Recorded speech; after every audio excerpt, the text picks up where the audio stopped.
Hi friends, இது உங்கள் ராஜி சமையல். இன்றைக்கு மாம்பழ கேசரி செய்யலாம். வாங்க எப்படி செய்யலாம்னு பார்க்கலாம். பேன் சூடாயிடுச்சு.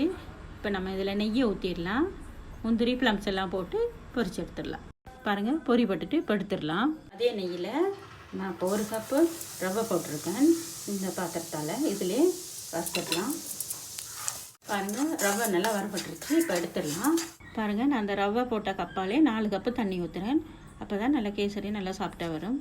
பாருங்கள், தண்ணி கொதிச்சிட்டு இப்போ நாங்கள் வறுத்து வச்ச ரவையே இதில் போட்டுடலாம். பாருங்கள், நல்லா கிண்டிட்டு இது ஒரு 2 செகண்டு அப்படியே நம்ம மூடி எடுத்துடலாம். பாருங்கள், 2 செகண்ட் ஆச்சு. இப்போ திறந்துடலாம். நான் 1 கப்பு ரவைக்கு 1.5 கப் சர்க்கரை போடுறேன். 2 கப் தான் போடணும். மாம்பழம் இருக்கபடியாக கொஞ்சம் கம்மியாகவே போட்டுடலாம். பாருங்கள், சீனி நல்லா கரைஞ்சிருச்சு. இப்போ நாங்கள் அரைச்சி வச்ச மாம்பழத்தை இதில் போடலாம். நான் ஒரு 2 மாம்பழம் எடுத்து நல்லா மிக்சியில் போட்டு அடித்து வச்சுருக்கேன். நீங்கள் சின்னதுண்டோடையாக 2 மாம்பழம் எடுத்துருக்கேன். நீங்கள் பெருசுன்னா 1 எடுத்துக்கோங்க. இப்போ எல்லாத்தையும் நல்லா மிக்ஸ் பண்ணிடலாம். நெய்யும் 1 சிட்டிக்கு உப்பு போட்டு நல்லா கலந்து விட்டுறலாம். வறுத்து வச்ச முந்திரி ப்ளம்ஸையும் கொஞ்சோண்டு நெய்யும் போட்டு நல்லா கலந்து விட்டுறலாம். பாருங்கள், ரெடி ஆகிடுச்சு. இறக்கிடலாம். பாருங்கள், மாம்பழ கேசரி ரெடி ஆகிடுச்சு. எவ்வளவு நல்லா வருது பாருங்கள். இப்படி இருக்கணும். நல்லா தண்ணி விட்டபடியாக நெய்யெல்லாம் விட்டபடியாக நான் எந்த கலருமே போடல. வெறும் மாம்பழ கலர் தான். நல்லா இருக்குது பாருங்கள்.